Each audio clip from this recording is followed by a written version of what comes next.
천지창조 순서 기억나십니까? 6일 동안 천지창조. 자, 첫째 날이 빛이고 둘째 날 물을 창조하셨다고 써있진 않아요. 근데 둘째 날의 주제가 물입니다. 그래서 지구를 덮고 있던 물을 하늘 위의 물과 아래의 물로 나누셨고, 셋째 날은 이제 지각 변동이 일어나서 대륙이 솟아 올라오면서 높낮이가 생기니까 물은 아래쪽으로 몰리고 땅과 바다를 나누시고, 그리고 식물을 만드시고, 넷째 날은 해달별, 다섯째 날은 새와 물고기, 여섯째 날은 육지동물과 사람인데 근데 이제 제가 비결을 알려드렸는데 이걸 다 외울 필요 없이 앞에 3일을 알아두면 뒤에 3일은 자동으로 기억이 납니다.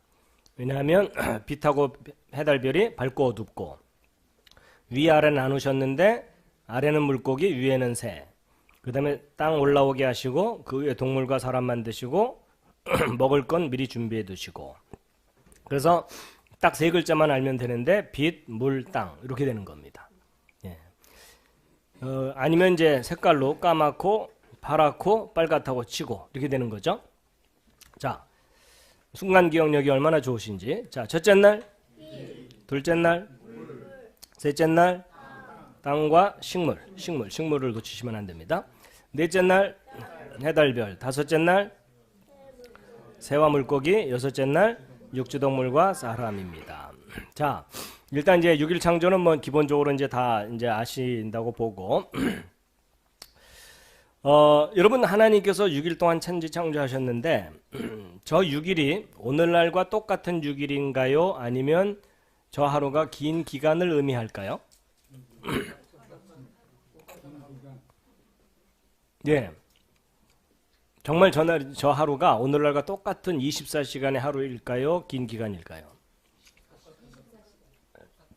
자, 나는 정말 오늘날과 똑같은 24시간 하루라고 생각한다 하시는 분, 오, 내려주시고요. 그 다음에 아니다, 나는 저게 긴 기간일 수도 있다고 생각한다, 네, 내려주시고요. 뭐든 아무 상관없다, 뭐 내 인생에 큰 영향 주지 않는다. 여러분, 이게 이제 신학적인 논쟁도 있고 창조론 진화론자들의 논쟁도 있고 또 창조론자들 내에서도 논쟁이 있어요. 그렇죠?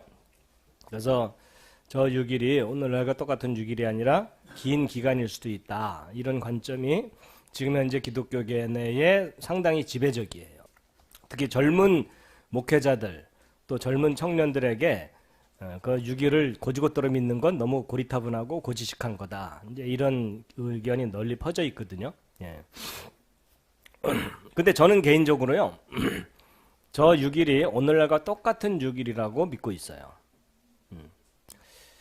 그럼 뭐 믿는 거야 뭐 제 마음이니까 믿을 수 있는데, 그렇지만 객관적인 무슨 그 이유가 뭐냐, 근거가 뭐냐, 이걸 좀 변명을 할 수 있어야 되겠죠. 그래서 이제 좀 설명을 드릴 텐데요. 여러분, 하나님께서 넷째 날 해와 달과 별들을 만드셨는데 만드신 목적을 알려주셨어요. 그게 뭐냐면 징조와 사시와 일자와 연한을 이루라. 날짜 세고 연도 세고 계절 변화를 알고, 그다음에 징조도 이제 주시는 거거든요. 그럼 날짜 세라고 주신 거죠. 그럼 날짜 세라고 했으면 셀 수 있는 어떤 물리적인 기준을 주신 거겠죠. 그게 뭐예요? 태양에 대비해서 지구가 하루에 한 바퀴 도는 거예요. 맞죠? 어둠이 임하고 낮이 임하고 이게 반복해서 나타나게 하신 거잖아요. 그럼 적어도 명확한 측정 기구를 주셨기 때문에 넷째 날부터는 오늘날과 똑같은 하루겠죠. 그건 동의하시나요? 그러면 이게 오늘날과 똑같은 하루하루가 이제 3일 동안 진행되다고 치자고요. 그럼 앞에 3일은 긴 기간이냐? 저는 아니라고 봐요. 뒤에 3일과 똑같은 하루하루라고 봐요. 왜냐? 여러분, 이게 그 논리적으로 등가의 원리라는 건데요. 예를 들어 제가 요 앞에 아이한테 10,000원짜리 6장을 빌렸어요. 그 정도는 갖고 있지? 그리고 이제 세미나 끝나고 줄게, 이런 거예요. 근데 제가 세미나 끝날 때 이 아이에게 10,000원짜리 3장과 1,000원짜리 3장을 주면서 어쨌든 6장이니까 갚은 걸로 하자, 이러면 말이 돼요, 안 돼요? 안 되죠? 여러분, 6만 원이라고 표현하려면 뒤에 있는 10,000원짜리 3장과 앞에 있는 10,000원짜리 3장이 같은 가치를 가질 때 6만 원이라고 표현을 해야지 논리적으로 맞아요. 그렇죠? 하나님께서 내가 엿새 동안 창조하셨다고 거듭 얘기하시잖아요. 그렇죠? 그럼 뒤에 3일이 오늘날과 똑같은 3일이라면 앞에 3일도 오늘날과 똑같은 기간의 3일일 때 6일이 맞는 거죠. 그렇죠? 이제 사람들 중에는 그래요. 아니 태양과 뭐 지구가 있어야 뭐 하루라는 게 정의가 되는 거지. 그 이전에는 어떻게 하루를 정의할 수 있느냐. 이건 하루를 정의할 수 없기 때문에 긴 기간으로 볼 수도 있다. 이러는데 저는 거기 동의를 안 하는 거예요. 왜냐면 6일이라고 하면 같은 가치여야 되거든요. 그러니까 굉장히 단순하지만 확고한 논리예요. 그렇죠? 그래서 제가 이제 그런 논리 때문에도 이게 긴 기간일 수가 없고요. 그 다음에 이제 두 번째 이유가 뭐냐면요. 여러분 만약에 이게 정확한 6일이 아니라 긴 기간이 사실이라면 안식일을 정확하게 지킬 수 없어요. 그렇죠? 예를 들어 제가 1년 내내 예배에 참석 안 하다가 1년이 끝나는 날 교회를 간 거예요. 예배 드리려고. 그러면 이제 하나님께서 짠하고 나타나셔갖고 야, 너 왜 안식일 제대로 안 지키냐 이렇게 책망하실 수가 있겠죠. 그러면 제가 무슨 변명을 할 수가 있냐면요. 주님, 그 하루가 오늘날과 똑같은 하루가 아니라며요. 사람들이 긴 기간이라고 자꾸 주장을 하길래 사람들한테 그 긴 기간이 정확하게 어느 정도 기간이냐고 물어봤더니 아무도 대답을 못 하더라고요. 그래서 이건 각자 소견에 옳은 대로 해야 되는가 보다. 그래가지고 저는 그 하루를 2달로 계산했습니다. 그래서 6일을 곱했더니 1년이 딱 나오길래 1년 동안 일단 팽팽 놀았습니다. 근데 오늘은 연말이라 아무래도 마음이 찜찜해서 예배드리러 왔습니다. 그랬을 때 만약에 그 6일이 진정한 오늘날과 똑같은 6일이 아니라 긴 기간이 사실이라면 하나님이 저를요 책망을 못해요. 그렇죠? 네 소견에 옳은 대로 해라 이래야 돼요. 맞죠? 그러니까 긴 기간으로 보려는 분들이 이렇게까지 구체적인 생각을 되게 안 해요. 자, 그리고 또 만약에 이 창조하신 6일이 진짜 오늘날과 똑같은 6일이 아니라 긴 기간이 정말 사실이라면요. 여러분 안식일을 범했을 때 최고의 징계가 뭐죠? 죽이는 겁니다. 맞죠? 근데 여러분 보세요. 천하보다 귀한 게 사람의 생명이에요. 근데 사람의 생명을 죽이는 법이 안식일법이에요. 그러면 사람의 생명을 죽이는 그 강력한 법을 정할 때 제멋대로 해석할 수 있는 기준을 갖고 기준을 정했다. 절대로 공정한 하나님이 아니시죠. 그렇죠? 절대적인 기준을 주셨기 때문에 그걸 어겼을 때 사람을 죽일 수 있는 거죠. 여러분 안식일 범한 사람이 막 돌로 쳐주려고 할 때 야 사실은 그 6일이 정확한 6일이 아니고 얼마든지 임의로 해석할 수 있는 길인데 내가 안식일 안 지켰다고 왜 나를 죽이냐 이랬을 때 어떻게 감히 돌로 쳐 죽여요. 그렇죠? 여러분 절대적인 기준이 있을 때 그걸 기준으로 사람을 죽이든 살리든 해야 되죠. 자, 그 다음에 하여튼 이유가 많아요. 저는요. 여러분 저는 이제 과학을 공부했기 때문에 경우의 수라는 걸 따져요. 어느 게 가장 안전한 경우인가 이거예요.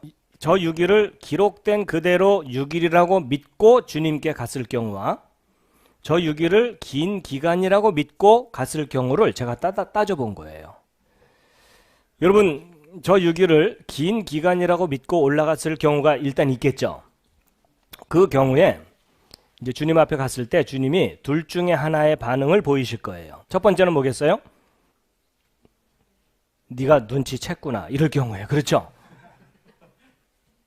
사실은 그게 진정한 6일이 아니라 긴 기간인데 내가 하루라고 표현한 거다 이럴 수가 있겠죠. 그럴 경우는요 주님과 좀 약간 협상을 좀 해야 돼요. 그렇죠? 근데 문제는 그 긴 기간을 저는 2달로 생각하고 올라갔는데 아닐 경우도 있겠죠. 그렇죠? 왜냐하면 그 하루를 어느 정도 기간으로 볼지는 사람마다 다르죠. 1000명이면 1000명이 다 달라요. 근데 내 해석이 맞을 확률은 거의 제로예요. 그렇죠? 그 경우는 이제 주님과 협상을 좀 해야 돼요. 어차피 뭐 정확하지 않은 거니까 그냥 봐주세요. 이래야 돼요. 그런데 제가 긴 기간이라고 믿고 올라갔는데 주님께서 정색을 하시고 야 사실은 기록된 그대로 6일이었어. 이럴 경우 있죠. 그러면 제멋대로 해석해서 믿은 책임이 누구한테 있어요? 저한테 있어요. 그렇죠? 나는 정확한 기록을 줬는데 네가 안 믿은 거다. 이렇게 되는 거예요. 근데 이제 기록된 그대로 6일이라고 믿고 올라갔을 경우, 그 경우도 있겠죠? 그 경우에 또 주님의 반응이 둘 중에 하나일 거예요. 첫 번째는 뭐냐면 야, 기록된 그대로 정말 6일이었다. 그럴 경우는 제가 제대로 믿은 거죠. 그건 노 프라블럼이에요. 오히려 칭찬받을 수도 있어요. 근데 저는 이제 기록된 그대로 6일이라고 믿고 올라갔는데 주님께서 씩 웃으시면서 사실은 긴 기간이었어. 이럴 수가 있겠죠. 근데 그 경우도요, 저는 책임이 없어요. 기록된 그대로 믿었을 뿐이에요. 저는요. 그렇죠? 근데 그게 사실이 아닌데 6일이라고 기록을 주신 분에게 책임이 있죠. 맞죠? 그러니까 여러분 제가요, 기록된 그대로 믿고 올라갔을 때는요, 저한테는 책임이 절대 없더라고요. 근데 기록된 그대로 믿지 않고 제멋대로 해석하고 올라갔을 때는 책임이 저한테 있더라고요. 제가 경우의 수를 다 따져봤더니요, 무식하고 어리석어 보여도요, 기록된 그대로 믿고 올라가는 게 제일 안전하더라고요. 여러분, 사람들한테 길을 인도해 주려면 안전한 길을 인도해 줘야 되잖아요. 그렇죠? 자, 그 다음에 또 있어요. 여러분, 이 6일을 오늘날과 똑같은 6일로 믿지 못하는 큰 이유 중에 하나가 뭔지 아세요? 진화론의 주장들 때문에 그래요. 진화론에서는 이 우주가 150억 년 됐다는 둥, 지구는 45억 년 됐다는 둥, 고생대가 지금부터 몇억 년 전이라는 둥, 그 다음에 인류가 몇백만 년 전부터 나타났었다는 둥, 이런 얘기를 계속 해오는데 성경 역사를 아무리 계산해도 6천년밖에 안 되거든요. 그렇죠? 아담부터 지금까지 계산해드렸잖아요. 더군다나 여러분 창세기에 기록된, 여러분 이 기록도 유심히 좀 생각해 보실 필요가 있어요. 여러분 보통 그 역사의 기록을 이렇게 쭉 조사를 해보면은요, 현대사는 워낙 기록들이 풍부해요. 맞죠? 그냥 6.25 전쟁이 1950년 6월 25일 날 일어났다는 것은 부인할 수 없는 확고한 사실이에요. 맞죠? 근데 근대사에서 중세사로 갈수록 기록이 희미해지기 시작해요. 고대사 가잖아요. 이제 롱타임 오고 돼버리는 거예요. 그래서 여러분 일반 국사건 세계사건 일반 역사들은요, 과거로 가면 갈수록 기록이 애매해져요. 맞죠? 근데 여러분 성경 기록의 이상한 특징이 뭔지 아세요? 가장 오랜 역사가 가장 선명하게 기록이 돼 있어요. 그렇죠? 여러분 이건요, 가능성이 둘 중에 하나예요. 첫째, 기왕 뻥을 치려면 완벽하게 치자. 그렇죠? 그러니까 이제 허구를 사실인 것처럼 애쓰면서 날짜까지 기록했거나, 두 번째는 뭐겠어요? 사람들이 과거를 너무나 잘 잊어먹으니까 하나님께서 역설적으로 가장 오랜 역사를 가장 정확한 기록으로 우리에게 확고하게 주셨거나, 저는 후자 쪽이라고 믿고 있어요. 더군다나 이 기록을 누가 보증해 주셨어요? 예수님께서 보증해 주셨어요. 하늘로부터 오신 분이 너희가 모세의 글을 믿었더라면 내 말 믿었을 거다. 근데 그의 글도 믿지 않으면서 어떻게 내 말을 믿겠느냐 이러셨거든요. 여러분 만약에 예수님께서 모세의 글이 잘못됐으면 와서 교정해 주셨겠죠. 아니에요. 기록 그대로 믿으라고 하셨어요. 맞죠? 그래서 항상 레퍼런스로 모세의 글에는 뭐라고 기록되어 있느냐 확인하셨잖아요. 그렇죠? 여러분 하늘에서 오신 분이 보증해 준 기록이 이 기록이에요. 그러니까 여러분 나중에 이 기록을 기록된 그대로 안 믿잖아요. 올라가서 혼날 가능성이 높아요. 나는 분명히 정확한 기록을 줬는데 니네들이 안 믿은 거다. 어쨌든 이제 그렇게 되는데, 그러니까 이제 진화론의 그 긴 기간들하고 성경의 6천년 역사하고 조화가 안 되잖아요. 근데 그걸 조화시킬 수 있는 유일한 가능성이 뭔지 아세요? 저 6일 창조를 길게 늘리는 거예요. 그럼 이제 진화론하고 충돌이 확 줄어드는 것처럼 여겨지거든요. 그래서 많은 기독교 학자들이 이 6일 창조를 진화론의 그 스토리하고 맞추려고 애를 썼어요. 그 대표적인 인물 중에 하나가 좀 예전 인물이신데 그 건국대학교의 주영흠 교수라는 분이 계셨어요. 본인이 히브리어에 아주 능통하다고 자부하시면서 총신대 장신대에서 이 바로 요 스토리를 가르친 거예요. 하나님의 6일 창조를 진화론의 그 긴 진화 스토리하고 매치를 시키는 내용을 열심히 가르쳤어요. 그래갖고 제가 이제 창조과학 활동하면서 돌아다니다 보면은 그분에게 교육받은 전도사님들, 목사님들이 헷갈려 하는 거예요. 왜냐하면 자기들은 이 6일 창조 요 내용이 진화론하고 매치된다고 열심히 배웠는데 저는 매치 안 된다고 가르치거든요. 왜냐면 잘 보세요. 여러분 진화론에서는요. 태양이 먼저일까요? 지구가 먼저일까요? 당연히 태양이 먼저 있었어요. 근데 진화론 시나리오에 의하면 큰 혹성 하나가 태양 옆을 쓱 지나간 거예요. 그랬더니 이 혹성의 인력, 잡아 끄는 힘에 의해서 태양에 있는 가스들이 쭉 나왔는데 그 사이에 얘는 도망가 버린 거야. 그러니까 얘네들이 똘똘똘 나왔다가 우리 어떡하지? 그러다가 지들끼리 똘똘똘 뭉친 게 행성들이라는 거예요. 그래서 처음엔 불덩어리였다가 점점 식었다. 이게 시나리오예요.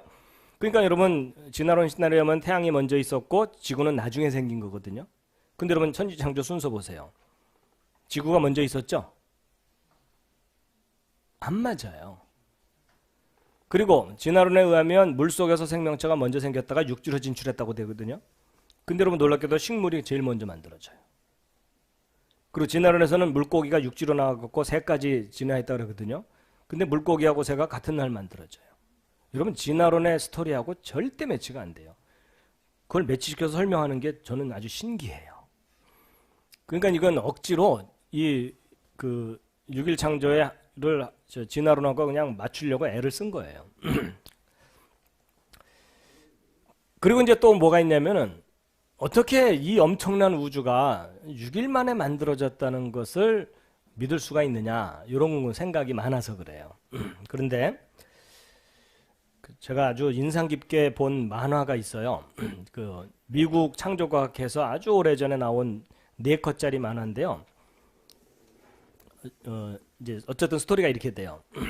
꼬마 사내아이와 꼬마 여자아이가 둘이 대화를 하는 거예요. 이렇게. 이제 꼬마 사내아이가 6일 이렇게 물어본 거예요. 첫 번째 컷에. 그랬더니 여자아이가 쿨하게 6일 이런 거예요. 분위기상 이제 뭐냐면 이 꼬마 사내아이가 6일 만에 이 우주가 만들어진 게 잘 안 믿어지니까 물어본 거겠죠. 근데 이제 꼬마 여자아이는 성실하게 믿음이 좋은 아이니까 6일 만에 만드셨어. 이런 대화겠죠. 그 다음 컷이 나와요. 이 사내아이가 또 물어보는 거예요. 진짜 6일? 이러는 거예요. 그랬더니 여자아이가 또 쿨하게 6일 맞다니까? 이런 거예요. 그러니까 남자애는 안 믿어주고 여자애는 대답해주고 뭐 이런 거겠죠? 이제 세 번째 컷이 또 나왔어요. 사내아이가 또 물어보는 거야. 정말 6일 맞아? 이런 거예요. 그랬더니 이제 여자애가 약간 짜증이 나갖고 6일 맞다니까? 이런 거예요.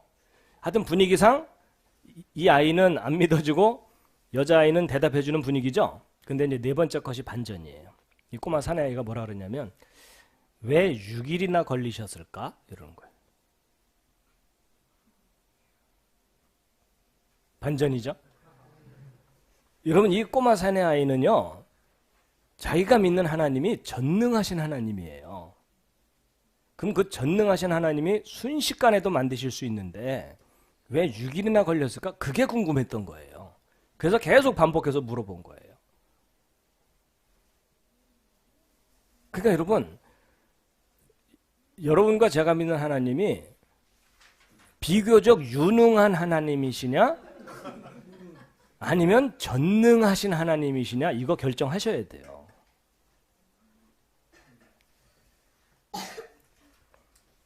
근데 여러분 성경에는 전능한 하나님이라고 표현되어 있잖아요. 그렇죠?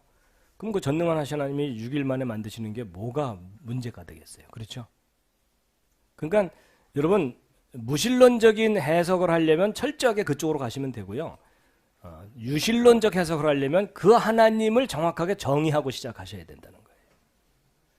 이 둘을 섞는다? 죽도 밥도 아닌 거예요.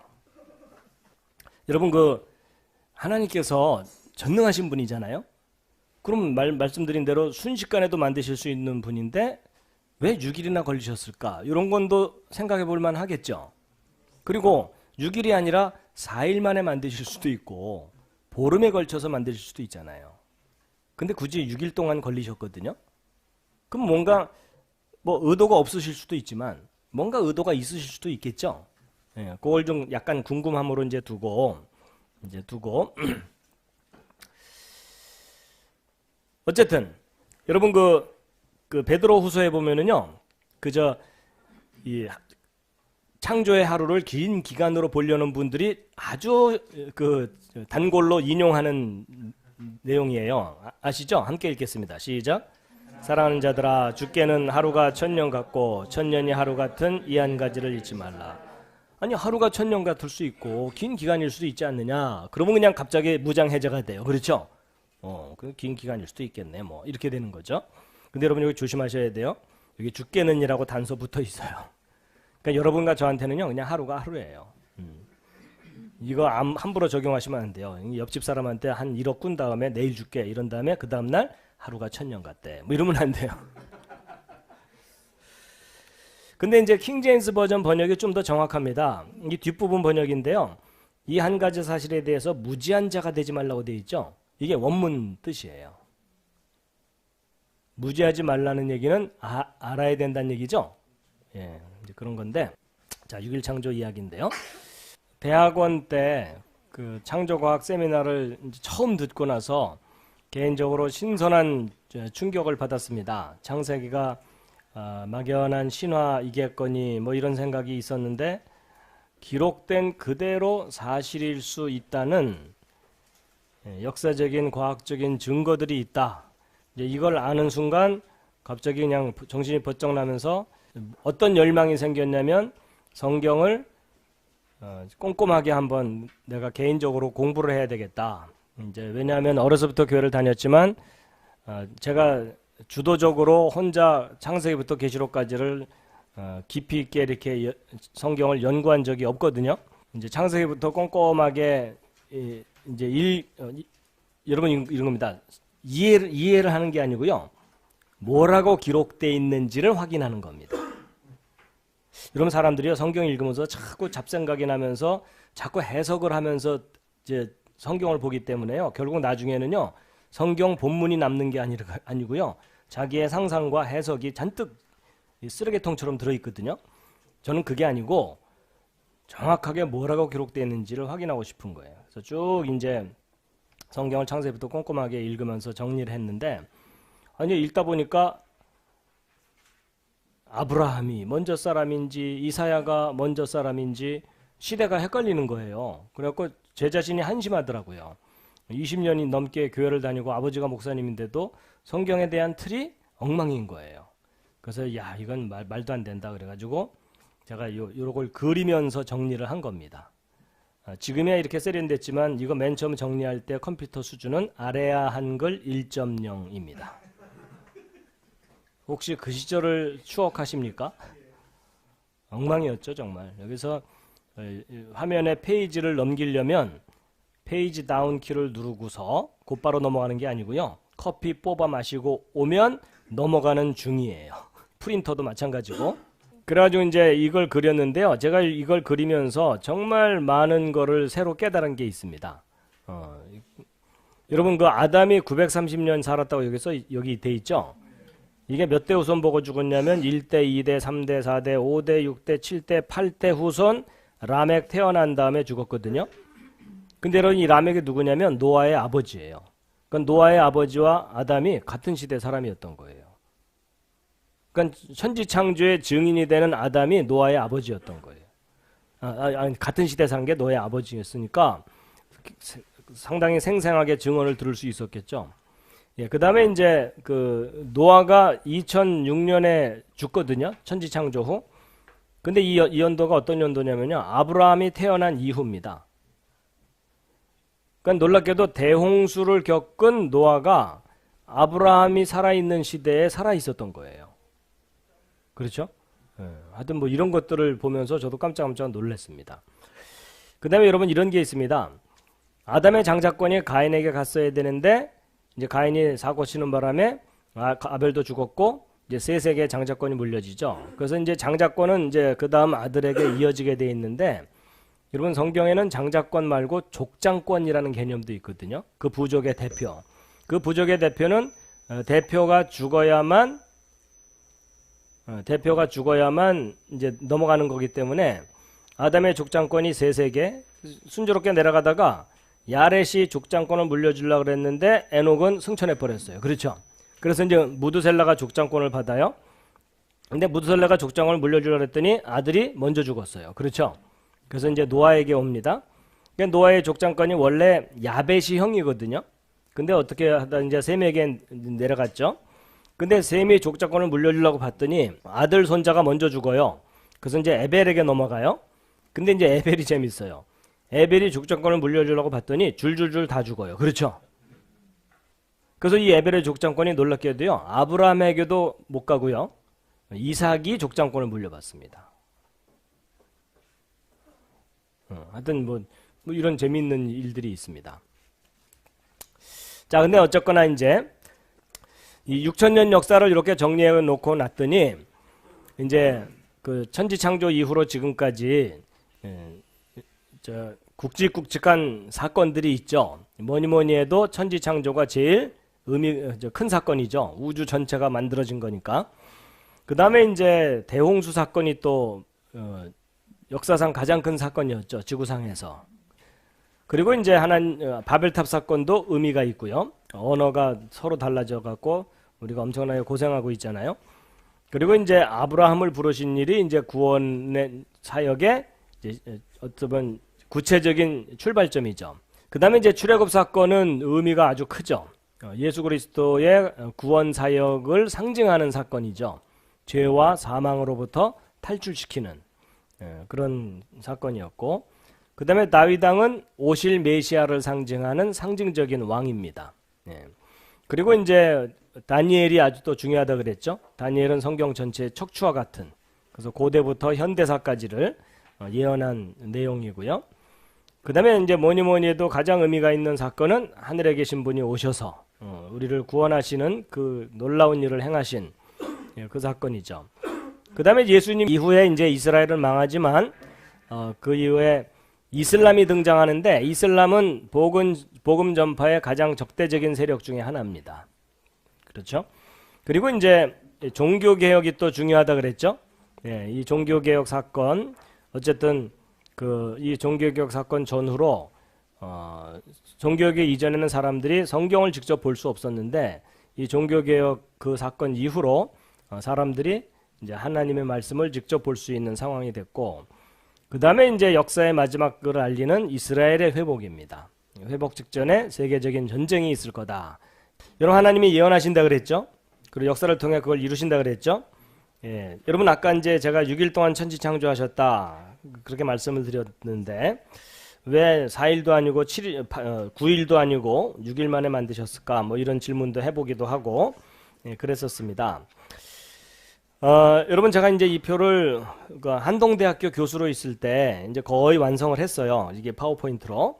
그래서 이제 완성을 했는데, 6,000년 역사를 특히 또 뒷받침해 준 분이 유진 폴스틱이잖아요. 그렇죠?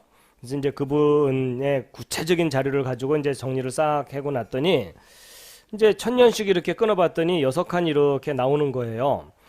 제가 6일 창조를 그 위에다 하나씩 이렇게 그려놓은 거예요. 그래갖고 이제 6,000년 역사도 설명하고, 제가 이제 창조과학 강의를 하니까 6일 창조도 설명하고, 그래서 이제 위에 따로 아래 따로 이제 그림을 해놨어요. 그러다가 제가 어느 날 교수실에 앉아갖고 이제 이 그림을 딱 보면서 비교적 잘 그렸네 뭐 이러면서 이제 혼자 소위 잡복이라고 하죠. 그래갖고 그래, 성경 공부하려면 이런 표 하나 정도는 있어야지 뭐 이러면서 이제 감상을 하고 있었는데, 재밌는 게 뭐냐면 표를 다 그리고 났더니 매 1000년이 시작될 때마다 중요한 인물이 하나씩 이렇게 있더라고요. 있죠? 재미있게도. 그래서 뭐 참 그 규칙성이 좀 있네. 뭐 이런 생각도 했어요. 자, 그런데 이제 제가 이제 그때 당시에 이제 창조과학 강의를 열심히 돌아다녔기 때문에 창조과학 강의 중에서도 그 대홍수 사건이 아주 중요하거든요. 왜냐하면 처음 창조된 세상에 대한 비밀도 알아볼 수 있고 뭐 이런 것들이 있어서. 근데 제가 봤더니 대홍수가 물 때문에 일어나요? 불 때문에 일어나요? 물이죠. 근데 재밌게도 창조 둘째 날의 주제도 물이더라고요. 그래서 희한하다. 어떻게 뭐 천지창조 때 주제하고 이게 위아래가 좀 매치가 되네. 뭐 이런 거예요. 그래서 에이 뭐 우연히 그럴 수도 있겠지 뭐. 그래가지고 이제 그 다음 천년을 이렇게 봤더니 여러분 창조 셋째 날의 주제가 땅이 드러난 거였죠. 그렇죠? 그리고 이건 먹을 거였잖아요. 근데 재밌게도 이 세 번째 천년의 이스라엘 역사를 들여다봤더니 희한하게도 땅 얘기인 거예요. 여러분 하나님께서 아브라함한테 땅 줄게 이러고 들어가셨잖아요. 그렇죠? 근데 어음만 줬어. 결제 언제 됐어요? 가나안 땅 들어갈 때 결제가 됐죠? 그래서 야 희한하다. 땅 얘기네. 뭐 이런 거예요. 근데 재밌는 건 뭐냐면 창조 셋째 날 하나님께서 천하의 물이 한 곳으로 모이고 묻이 드러나라 이랬죠? 그러니까 물이 물러나고 마른 땅이 드러나는 거죠? 근데 놀랍게도 출애굽 때 하나님께서 보여주신 게 뭐였어요? 예, 홍해가 쫙 갈라지면서 마른 땅이 쫙 드러나서 약속된 땅으로 가도록 해준 거예요. 그렇죠? 근데 거기만 그런 게 아니라 광야 생활 끝나고 가나안 땅 들어갈 때도 요단강이 딱 그치더니 마른 땅이 쫙 드러나서 쫙 건너갔죠? 희한하다. 어떻게 물이 물러나고 마른 땅이 드러나는 그런 사건이 위아래가 또 일치가 되네? 또 놀라운 건 뭐냐면 요의 식물은 뭐예요? 먹을 것으로 준 거죠? 근데 여러분 놀랍게도 출애굽한 다음에 하나님께서요 육신의 양식과 영의 양식을 동시에 주셨어요. 맞죠? 만나와 메추라기를 먹게 하셨을 뿐만 아니라 사람이 떡으로만 살 것이 아니요 하나님의 입으로 나오는 모든 말씀으로 살 것이니라 해가지고서 율법을 주시고 아주 자세한 말씀들을 쫙 주셨잖아요. 그래서 참 희한하다. 어떻게 위아래가 주제가 통하네? 뭐 우연히 그럴 수도 있겠지 뭐. 그런 다음에 그 다음 네 번째 천년을 들여다봤더니 넷째 날 창조의 주제가 해달별이죠.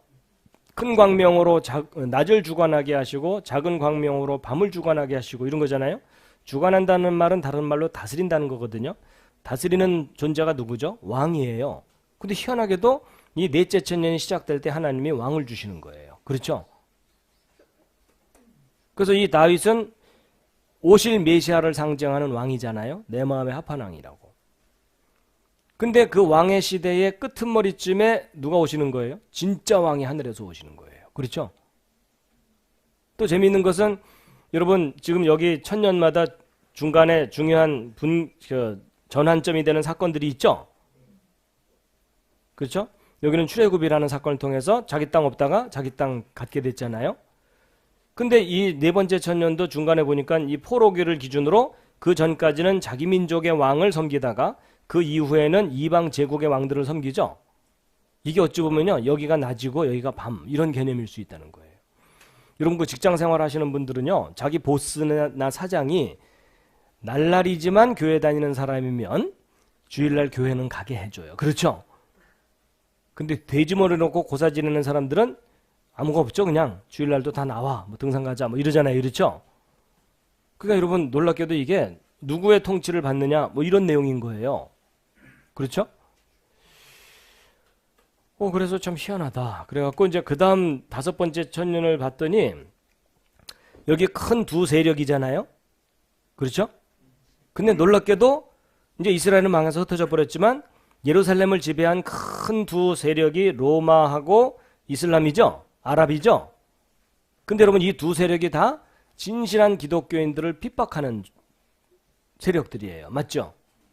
그리고 여러분 진실한 기독교 그리스도인들이 그 이슬람 세계 속에 들어가면 숨 쉬고 살아요, 못 살아요?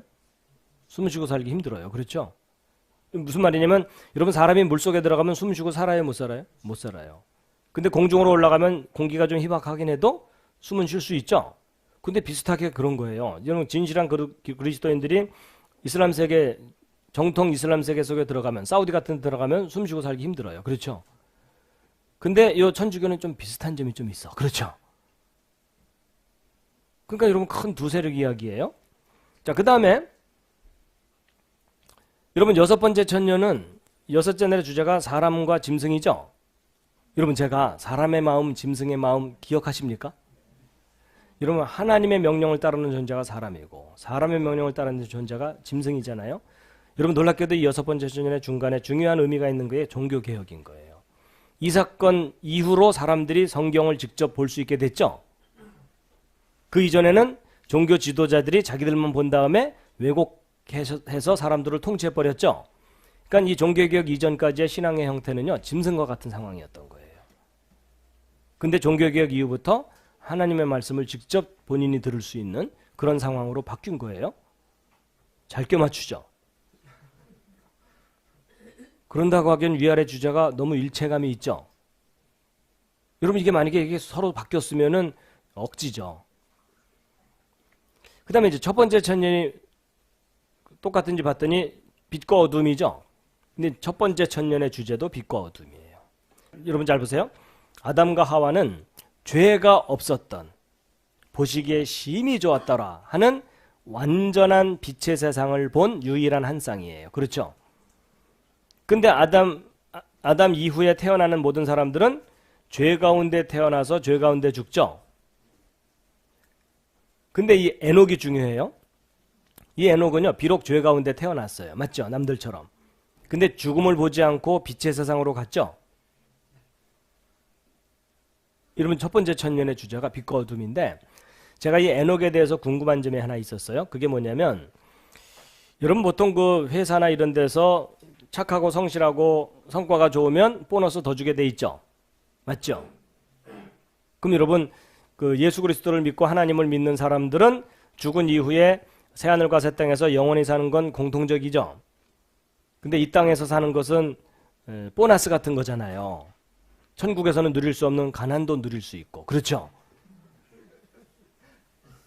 질병과 고통 속에 헤매는 것도 해볼 수 있고,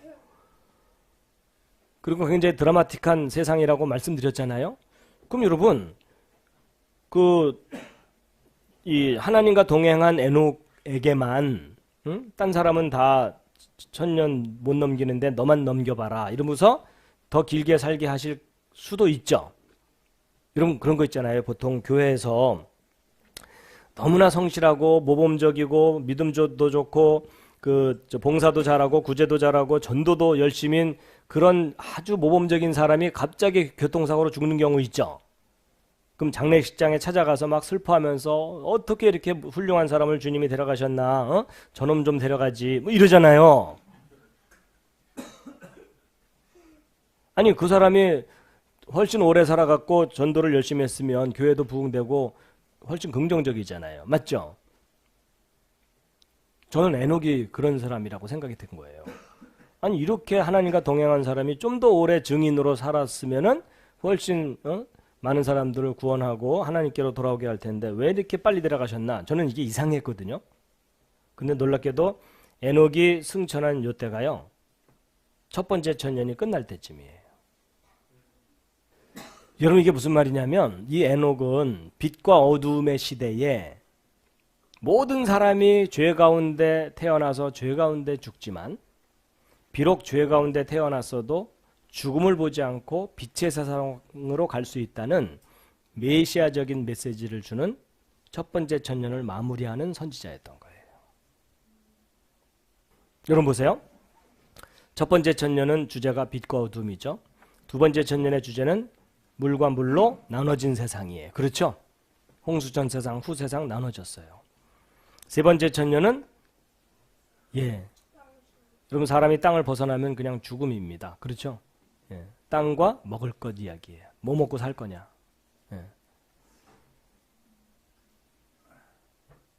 여러분이 가나안 땅 간다는 것은 우리로 하여금 새하늘과 새 땅을 간다는 소망을 주는 메시지잖아요. 그렇죠? 이 땅에서만 살 거냐, 영원한 땅을 가서 살 거냐, 이런 얘기잖아요. 네 번째 천년은 도대체 누굴 왕으로 섬길 거냐,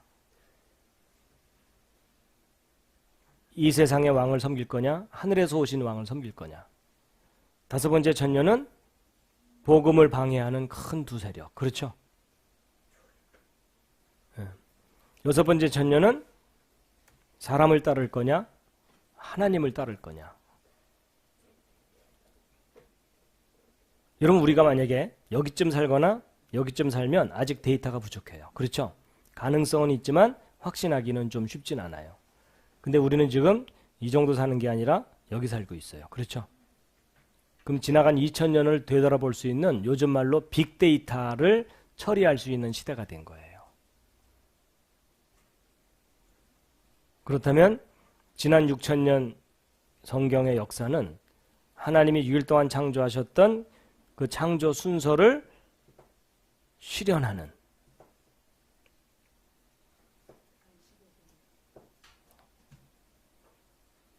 그러니까 여러분, 하나님의 6일 창조는 그때 당시 역사적인 사실이었던 동시에 놀랍게도 그게 6천년 역사를 예언하신 거예요.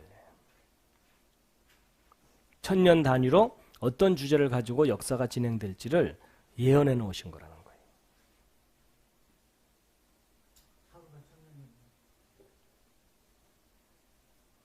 자, 그 다음에 잘 보세요. 여러분, 예수님이 이때 오실 수도 있고 빨리 오실수록 더 좋았을 뻔했잖아요. 근데 굳이 왜 여기 오셨을까 봤더니, 여러분 여기를 기준으로 보세요. 천지창조 6일을 관찰해 보면요, 여기를 기준으로 그 이전에는 생명이 없어요. 근데 여기를 기준으로 그 이후로 생명이 등장해요. 그렇죠? 여러분, 우리가 알기로 예수 이퀄 생명이잖아요. 자, 그 다음에 여러분, 이 6일 창조의 끄트머리에 사람이 창조되죠. 놀라운 것은요, 이 긴 역사의 끄트머리에 인간의 권리가 보장이 돼요. 여러분, 지금이 조선시대라면 제가 어찌 감히 여러분 앞에서 이렇게 강의를 할 수가 있겠어요. 그렇죠? 저는 쌍놈이고 여러분은 양반인데, 그렇죠? 말도 안 되는 일이에요. 근데 여러분, 놀랍게도 수천 년 동안 다들 권력 아래서 신음하고 있다가요, 인간이 주권을 갖고 인격적인 대우를 받기 시작한 때가 최근이에요. 맞죠? 그리고 인권이 전 세계적으로 확산되고 난 직후에 곧바로 벌어진 게 뭐예요? 여성의 권리예요. 맞지? 여러분, 조선시대 같으면 어떻게 아낙네들이 남정네들과 함께 이렇게 나란히 앉아갖고 낄낄거리고 웃으면서 강의를 들을 수가 있겠어요. 그렇죠? 근데 지금은 이제 여성의 권리가 회복되다 못해 이제 하늘까지 높아져서 수시로 얻어 터지면서 살고 있잖아요. 그렇죠? 아침에 일어나서 숨 쉰다고 맞고 그러잖아요. 그러니까 여러분, 긴 역사의 끄트머리에 전 세계적으로 여성의 권리가 회복되는, 여러분 이런 매치가 되는 걸 히브리어 원문 텍스트를 아무리 들여다봐도 알 길이 없어요. 그렇죠? 이걸 이게 그리고 났더니 매치가 된다는 게 눈에 선명하게 보이는 거예요.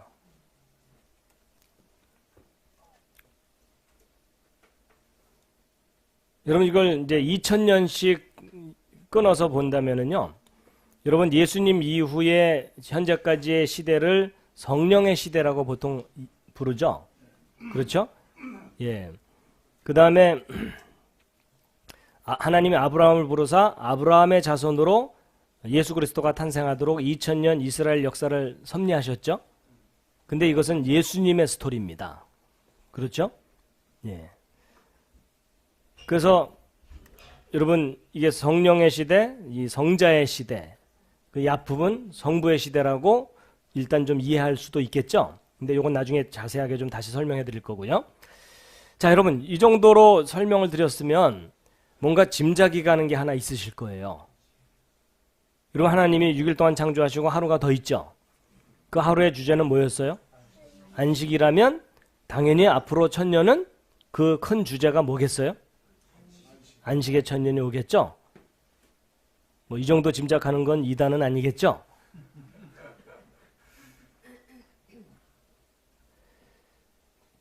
자, 여러분, 이제 그런데 제가 이제 이렇게 6일 동안의 창조의 주제가 이 1000년 역사 속에 이렇게 그 주제들이 발견된다는 걸 설명드리면, 이제 부정적인 관점으로 해석하는 분들이 또 있어요. 그게 뭐냐면, 그러면 하나님이 예언하신 주제대로 역사가 그 주제로 이렇게 진행되어 온 게 맞다면, 예를 들어 대홍수 심판도 인간의 죄악이 근본적인 원인이 아니고 하나님의 계획이 근본적인 원인 아니냐, 인간이 아무리 피하려고 그래도 대홍수를 겪을 수밖에 없던 거 아니냐, 이런 해석을 할 수도 있겠죠.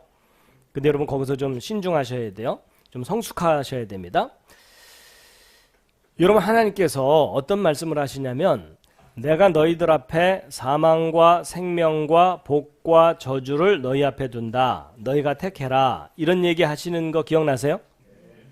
이게 무슨 말이냐면 내가 너희들 앞에 사망과 저주만 두었기 때문에 피할 수 없지롱 이러지 않으셨다는 거예요. 이게 무슨 말이냐면 여러분 하나님께서 예언하신 주제대로 역사 속에 그 예언들이 이루어지는 것은 당연해요. 그런데 만약에 우리의 신앙의 선배들이 생명과 복의 길을 택했다면 물로 인해서 심판을 겪는 사건이 일어나는 게 아니고 물로 인해서 엄청난 축복을 받는 사건을 겪었을 수 있다는 거예요. 이해되시나요? 땅 때문에 지질이 고생하는 역사를 겪는 게 아니라 땅으로 인해서 어마어마한 복을 누리는 그런 역사를 겪었을 수도 있고 또 왕 때문에 정말 눈물을 흘리면서 힘들어하는 역사를 겪는 게 아니라 왕으로 인해서 너무 행복한 역사들을 겪었을 수 있다는 거고 특히 예수님 우리의 죄를 위해서 비참하게 죽는 모습으로 이 땅을 방문하시는 일이 아니라 하늘에서 엄청난 선물을 가지고 이 땅에 오셔서 파티를 하는 그런 역사가 있었을 수 있다는 거예요. 이해되시죠? 근데 불행하게도 우리 신앙의 선배들이 주로 무슨 쪽을 택한 거예요? 개고생하는 길을 택한 거예요. 맞죠? 그래서 제가 이제 무슨 걱정이 드는지 아세요? 분명히 7번째 천년은 안식의 천년인데 올바른 선택을 한다면 진정한 안식을 누리는 천년을 겪겠죠. 근데 지금까지 개버릇 남 못 준다고 잘못된 선택을 할 가능성이 높죠. 왜냐하면 예수님께서 내가 올 때 믿음을 보겠느냐 이러셨잖아요. 그렇죠? 그러면 안식을 누리는 천년이 아니라 안식을 간절히 갈망하면서 천년을 지낼 가능성도 없진 않겠죠? 근데 적어도 우리가 해피할지 언해피할지는 모르겠지만 앞으로의 천년이 안식이라는 주제인 것은 당연하겠죠. 그리고 이제 여기 보시면요. 아담이 정확하게 1000년에 죽은 것도 아니고요. 노아가 정확하게 1000년에 태어나서 2000년에 죽은 것도 아니죠. 그렇죠? 이 모든 일들을 잘 보면요. 약간의 이게 간격이 좀 있어요. 맞죠? 저는 이걸 뭐라고 표현하냐면 트랜지션 피어리어드. 그러니까 전환기 있죠. 비행기 갈아탈 때 갈아타는 그 기간이요. 그런 거라고 생각하는데 매 1000년부터 그 다음 1000년 사이에 이 전환기가 맥시멈 플러스 마이너스 50년 정도가 있어요. 맞죠? 그렇다면 우리가 지금 6번째 천년에서 7번째 천년으로 넘어가는 한 100년 정도의 전환기 속에 살고 있다는 뜻이죠? 그렇죠?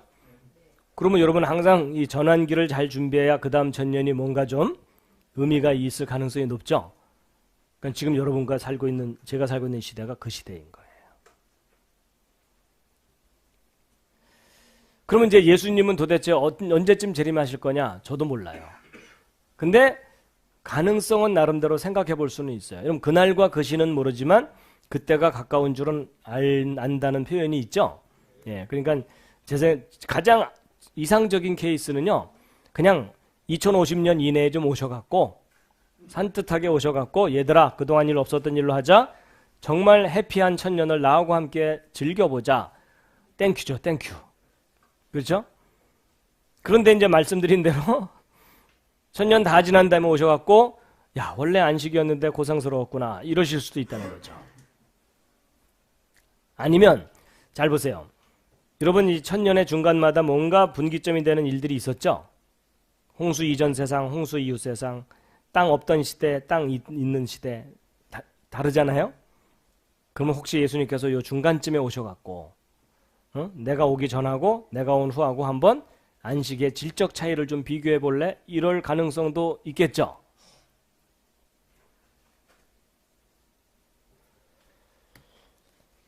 근데 어쨌거나 여러분 6번째 천년이 끝난 그러니까 여러분 6이라는 숫자가 이 땅의 역사에 관한 숫자거든요. 여러분 인간이 6일 끄트머리 창조되잖아요. 그렇죠? 그러니까 인간의 역사의 끄트머리쯤을 나타내는 거라서 이 인간 역사의 끄트머리쯤에 끝을 알리는 예언적인 그러니까 상징적인 사건이 이스라엘의 회복일 가능성이 높다는 거예요. 근데 또 한 가지 가능성이 또 있어요. 그게 뭐냐면 여러분 예수라는 이름이 예수님 당시에는 헬라어로 예수 쓰거든요. 근데 헬라어는요. 알파벳마다 숫자 값이 있어요. 그래서 예수스라는 이름의 숫자 값을 계산을 하면 놀랍게도 888이에요. 그래서 8이라는 숫자는요. 새로운 시작을 의미하는 숫자입니다. 그러면 예수님과 연합해야 새하늘과 새 땅에서 행복한 세상을 시작하잖아요. 그런 개념이기 때문에 아마도 예수님이 요 7번째 천년 끝날 때 오셔서 이 천년왕국이 혹시 있다면 8번째 천년을 얘들아 내가 맨 처음 천지 창조할 때 이렇게 행복한 세상을 누리도록 창조한 거란다 하면서 한 천년을 시범을 보여주시고 그리고 이제 새하늘과 새 땅을 데려가실 수도 있겠죠. 저는 그냥 가능성만 열어드리는 겁니다. 깊은 감동을 하신 건지 깊은 잠에 빠지신 건지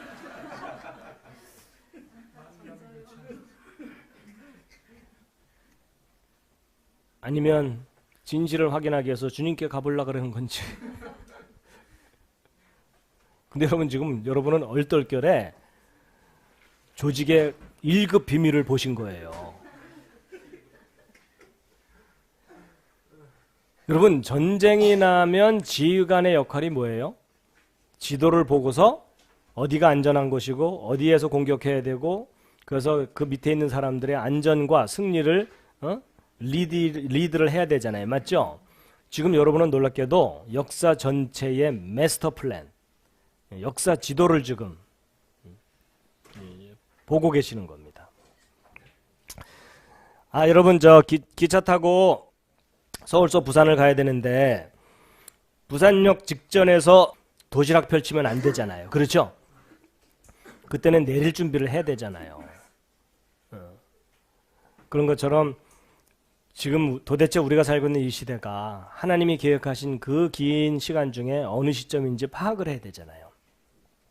그래야 올바른 정책을 세우고 야 이게 시간 얼마 안 남았구나 굉장히 열심히 하자 이래야 될지 야 잠깐은 좀 쉬자 이래야 될지 그 전략을 세울 수 있잖아요.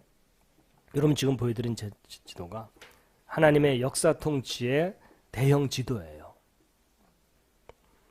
그러니까 이 틀 안에서 교회 지도자들과 기독교 지도자들이 계획을 세우고 어떻게 해야 될고 이래야 된다는 거죠.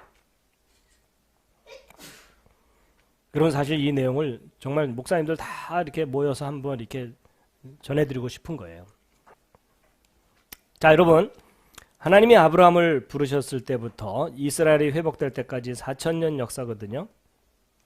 근데 재밌는 게 여러분, 그 1950년 유대인 귀환법이 아주 중요한 의미를 가진 거다라는 것을 예전에는 생각해 본 적이 별로 없으시잖아요. 이번에 와서 처음 들으셨죠? 근데 여러분, 1950년 귀환법은 정말 중요한 분기점이 되는 포인트예요. 여러분, 예수님이 AD 30년에 십자가에서 죽으셨죠? 그렇죠? 예. 근데 그때로부터 정확하게 1920년 됐을 때가 귀환법이거든요. 근데 여러분 반대로 1920년 가보면은 무슨 사건인지 혹시 아시겠어요? 저게 몇 년도인지 한번 계산해 보세요.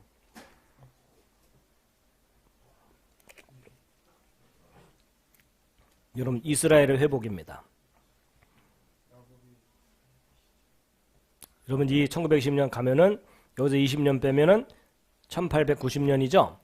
그렇지만 BC와 AD에 0년이 없기 때문에 0년 집어넣으면 1년 늘어나서 BC 1891년이 되겠죠. 여러분 이게 정확하게 야곱이 출생한 연도예요.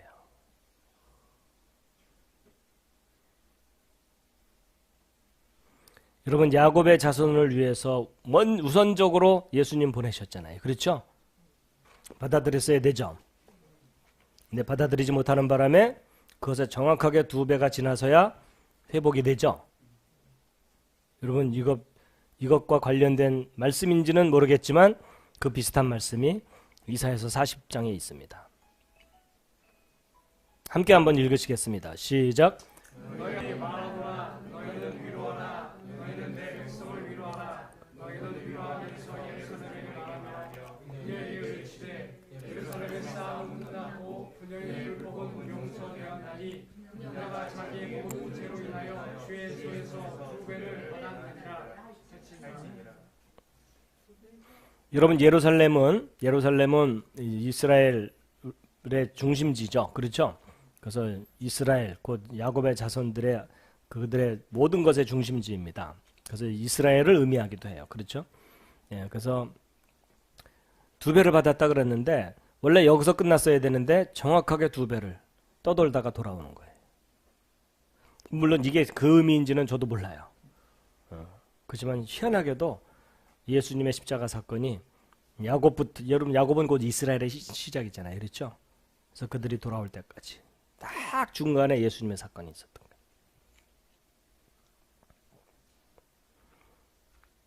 그리고 여러분 그 BC와 AD의 경계를 정한 게 누구냐면 AD 6세기경의 어느 수도승이에요. 이 교황이 지시를 해갖고 그 예수님 탄생 시점을 나름대로 정리했다고 하거든요. 찾아낸 이제 계산을 했다 그러는데 저는 그 수도승이 뭔가 좀 오차를 일으켰구나. 이제 보통 그렇게 생각하거든요. 근데 저는 그거 계산한 수도승이 뭔가 탁월함이 있었던 사람인 것 같아요. 여러분 BCAD를 정한 요 때가요. 천지창조 후 정확하게 4000년 됐을 때예요. BC 4001년이라 그랬죠. 근데 BC와 AD에 0년 없다 그랬죠. 0년을 딱 집어넣으면은 정확하게 4000이죠. 그러니까 놀랍게도 이 수도승이요. 천지창조 후 정확하게 4000년 됐을 때를 기점으로 정한 거예요. 희한하게도. 근데 어쨌거나 여러분 1950년 귀환법이 있었죠. 그것은 이제 BCAD 경계 기점을 정한 때로부터 1950년 됐을 때란 얘기죠. 근데 여기서부터 거꾸로 1950년을 가잖아요. 그러면 저게 BC 1951년이거든요. 저게 언제인지 아세요? 이삭이 출생했을 때예요. BC 1951년이. 그리고 여러분 아브라함이 탄생한 연도가 천지창조 후 1950이죠. 그러니까 여러분 아브라함이 창조 후 1950년에 태어났는데 아브라함이 정확하게 100세 됐을 때 이삭이 출생했죠. 그렇죠? 이삭이 출생해갖고 1950년 지나고 또 2배 딱 지났을 때 귀환법이 발표된 거예요. 그런데 여러분 이게 여기를 기준으로 대칭적이죠. 이렇게 양쪽이 대칭적인데 그렇다면 여기 이 100년도 여기 100년 대칭일 수 있죠. 그럼 여기서 1950년 딱 가면 정확하게 8000년 딱 됐을 때죠. 그렇죠? 예. 그리고 여러분 이제 예수님이 십자가에 달리신 때가 AD 30년이라 그랬죠. 여러분 AD 30년은요 정확하게 천지창조부터 4030년 됐을 때예요. 근데 예수님이 십자가에 달리신 날짜가 4월 3일이죠. 여러분 희한하게도 4030년 4월 3일에 4월 3일에 예수님이 십자가에서 죽으시면서 인류의 모든 죄를 해결하셨어요. 근데 그 사건을 유대인들이 받아들이진 않았죠. 아브라함의 자손들이. 그래서 4070년에 이스라엘이 멸망해버리죠. 근데 재밌는 게 뭐냐면 이 4070년에 딱 중간 되는 때가 창조 후 2035년이거든요. 근데 요 창조 2035년이 아브라함이 정확하게 85세 됐을 때예요. 근데 85세 됐을 때 분정 언약이라는 게 있었거든요. 여러분 저게 굉장히 중요한 의미를 가진 언약이에요. 분정 언약이라고 들어본 적 있으세요? 여러분 저게 이제 어떤 언약이냐면 그 창세기를 보면 하나님이 아브라함이 이 동물들을 3년 된 암소와 3년 된 반을 쫙 갈라서 벌려놓죠. 그리고 이제 아브라함은 한쪽에 이렇게 있죠. 근데 밤에 무슨 일이 벌어져요? 예, 횃불 하나가 지나가죠. 그렇죠? 여러분 이제 바로 그런 형태의 언약을 분정 언약, 그 가를 분자에다가 정할 정자거든요. 그게 어떤 의미를 가진 언약이냐면 여러분 옛날에 부족 간에 전쟁이 벌어지면요 밤에 몰래 가서 그냥 다 죽입니다. 그러니까 이제 그런 참상을 피하기 위해서 부족이 평화조약을 맺거나 무슨 언약을 맺어요. 그럼 그 부족 대표가 모여갖고 동물을 반으로 쫙 갈라놓은 다음에 둘이서 함께 지나가요. 그럼 이제 무슨 뜻이에요? 이 조약을 어기는 놈이 요렇게 된다. 그 얘기예요. 그러니까 목숨을 건 언약인 거예요. 그러니까 책임지겠다는 뜻이거든요, 그게. 근데 여러분 그 아브라함이 이렇게 갈라놓은 횃불이 지나갔죠? 이런 게 무슨 뜻이냐면 하나님과 아브라함이 언약을 맺는 거예요. 쉽게 얘기하면 하나님과 사람이 언약을 맺는 거예요. 그러면 이제 언약을 어긴 쪽에서 책임져야 되는 거죠. 그렇죠? 그러면 책임질 당사자가 그 사이를 지나가야 되죠. 근데 여기서 중요한 요점은 뭐냐면 사실은 하나님과 아브라함이 함께 지나가야 돼요. 맞죠?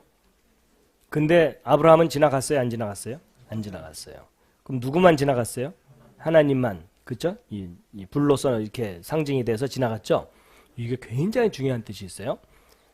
여러분, 하나님과 인간 사이에 그 첫 번째 계약이 선악을 알게 하는 나무 계약이죠? 먹지 말아라, 죽는다. 그 계약이었죠? 근데 어긴 쪽은 사람이었죠? 그럼 사람이 죽어야 되죠? 그러면 사람이 책임져야 되잖아요? 근데 하나님께서 은혜를 주셨죠? 너희들 책임지지 않아도 된다? 내가 책임질게 하신 일이 예수님 사건이잖아요. 그렇죠? 그러니까 계약을 어기더라도 책임은 나만 지겠다. 그 메시지를 준 게 분정언약이에요. 근데 그걸 그대로 이루신 분이 누구예요? 예수님이셨던 거예요. 그래서 여러분 출애굽할 때 홍해 갈라질 때 모세가 뭐라고 외쳐요? 너희는 두려워 말고 어떻게 하라고? 가만히 서서. 가만히 있으라는 거예요.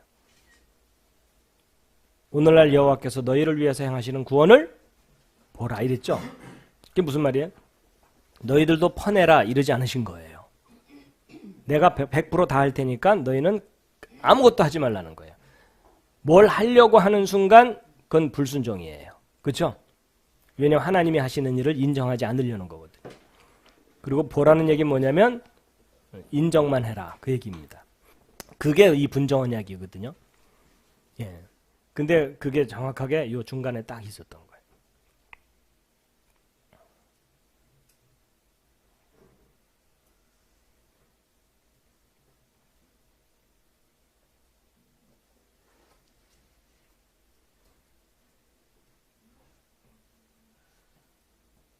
여러분 제가 아까 8번째 천년이 있을 가능성도 있다는 말씀도 언뜻 드렸죠. 이제 그 이유가 바로 이제 이런 모든 걸 볼 때 8번째 천년이 있을 수 있지 않겠느냐 이렇게 보는 거예요. 저도 몰라요. 저는 이제 가능성만 이렇게 한번 생각해 보는 것일 뿐이에요. 하여튼 제일 빨리 오셨으면 좋겠는데 앞으로 천년이 안식이라는 주제로 가게 될 가능성도 있다는 거예요.